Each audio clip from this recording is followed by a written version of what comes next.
first, we're going to talk a little bit about the process here. Now, Sergeant Hoosier's body will be taken here tomorrow morning in a procession to Orem, where the funeral will be taking place. That'll happen at 8:30 tomorrow morning. Right there in Orem, there's a whole neighborhood basically that's come together to be able to kind of decorate that area when his body does, or the procession does go through that area. We're going to go ahead and bring in Shelby Lofton right now. She joins us live in Orem. And Shelby, quite a sight out there. Dan, it really is. We're on 12th West right now, really in that heart of the neighborhood that you're talking about. We're just steps away from the Event Center where Sergeant Hoosier's funeral will be held tomorrow. And starting right here, all the way down to Center Street at the freeway off-ramp, are more than 200 American flags and blue ribbon lining the streets. It's a really emotional sight to see. Several blocks have been decorated for Sergeant Hoosier's family. A lot of people have come out tonight, and they said they wanted to do their part to help get this job done and help everyone say goodbye. Volunteers of all ages spread out. Every 15 steps, put a rebar in. Along 1200 West in Orem. You gotta get choked up a little bit. On Monday, Sergeant Bill Hoosier's family and his body will take this route, lined by American flags and blue ribbon. I don't think this is necessarily a super happy experience, but it is a good thing to see as well, that the community can come together. Orem City employee Tess Shoup helped decorate several blocks. We almost had so many people show up to help tie ribbons and flags that it almost felt like we didn't even need to be here. Cheryl Bailey waited outside of her apartment for her turn. Tying a ribbon around even one tree is my way of support. She'll be back out in the morning. I think there's going to be a big lineup.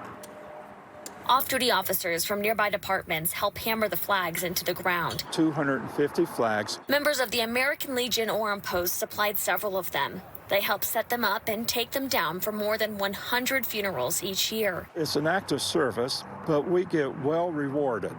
Our rewards is more than what money can buy. These men say they do it for the officer's family. I'm sure it'll be a tear-jerking experience for them. It is to me, every time I see those flags fly. Commander Rodney Gardner said a funeral celebrating a long life of someone who served can be a joyous occasion. He says this time around will be different. When someone dies so young, then it's a tearful occasion.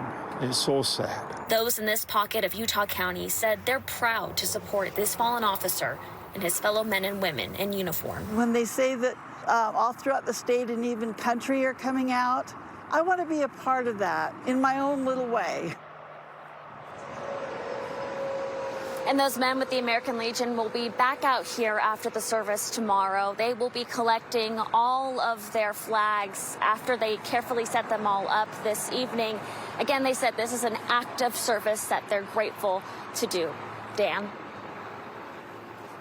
Wow, what a tribute there. Thanks a lot, Shelby Lofton, live for us there in Orem. Again, we want to remind you again about the funeral services that are going to be held tomorrow morning at 10 a.m. at the UCCU Center at Utah Valley University in Orem. Doors will open to the public beginning at 8 a.m. Following the funeral services, a procession will take the body of Sergeant Hoosier back to Santaquin to his final resting place at the Santaquin City Cemetery. Now, we wanted to show you a map here of the procession route so you can plan ahead for those road closures and delays. The procession will begin at UCCU following the funeral, and it will end at the city cemetery in Santaquin. And a traffic note, there will be several road closures around Utah Valley University. Also note that southbound I-15 will be shut down in North Orem while the procession gets on the freeway. Well, those closures could last an hour or more while the procession leaves UCCU. So a full day for officers tomorrow in honoring their fallen officer here. But again, quite the tribute for Sergeant Bill Hoosier.